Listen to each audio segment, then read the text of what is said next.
important hearing for Lieutenant Michael Behenna.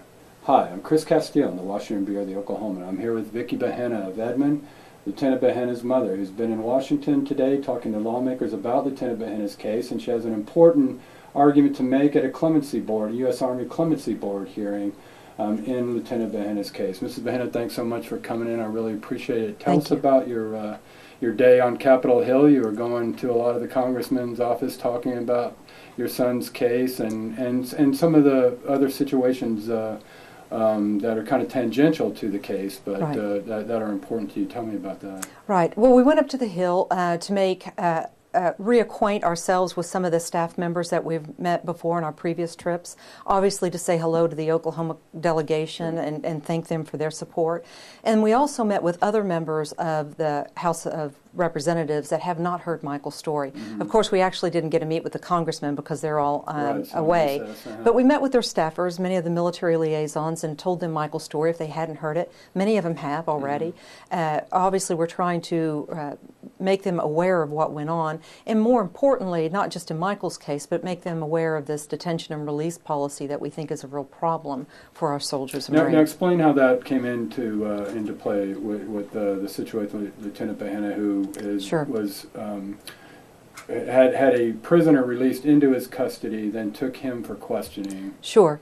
Michael's platoon was hit by an IED explosion in April. After that attack on his platoon, he read a military intelligence report that identified Ali Mansour as being a member of Al-Qaeda cell, and that Al-Qaeda was responsible for the attack on his platoon. So he found out where Mansour was. The platoon took him into custody. 10 days later, because there weren't two reports, I think, on Ali Mansour, 10 days later, Michael learns that Mansour is going to be released and he has to take him home. And that's when Michael decides, well, if they're not going to get the information from who the other cell members are, who's financing the operation, I'll do that interrogation myself and get that information. Now last year, Lieutenant Behenna was convicted of unpremeditated murder, given a sentence that is now 20 years at Fort Leavenworth, for which, according to your research, is at least twice as long as other soldiers convicted of that same offense. Yes. And tomorrow you have a clemency board, a U.S. Army clemency board hearing, where that's one of the arguments you're going to make in trying to get your son's sentence reduced, right? Yes. The disparity. Yes. I have 10 minutes, and so in that 10 minutes I hope to acquaint them with the situation, that they understand what Michael was seeing and feeling at the time he made this decision to do the interrogation, which obviously led to the shooting. I also want them to understand the character of Michael and who he is as a person. And of course, the most important part is the disparity in sentence. Michael's sentence, as you noted, is twice as much as any other soldier who has been serving in combat who was convicted of unpremeditated murder. Now, after the trial, it became known that there may have been some exculpatory evidence that was deliberately excluded by prosecutors. A criminal forensic expert who said, had you called me, I would have testified that the trajectory of the bullet supported what Lieutenant Behenna's story. Is that one of the reasons that you think this case has drawn so much attention outside of the immediate family and the people in the Oklahomans and people involved in it? This case has gotten a lot of attention from veterans groups and others on the internet, on your own website. Why do you think that is? I think that Michael's case resonates with people because they see it an injustice occurred.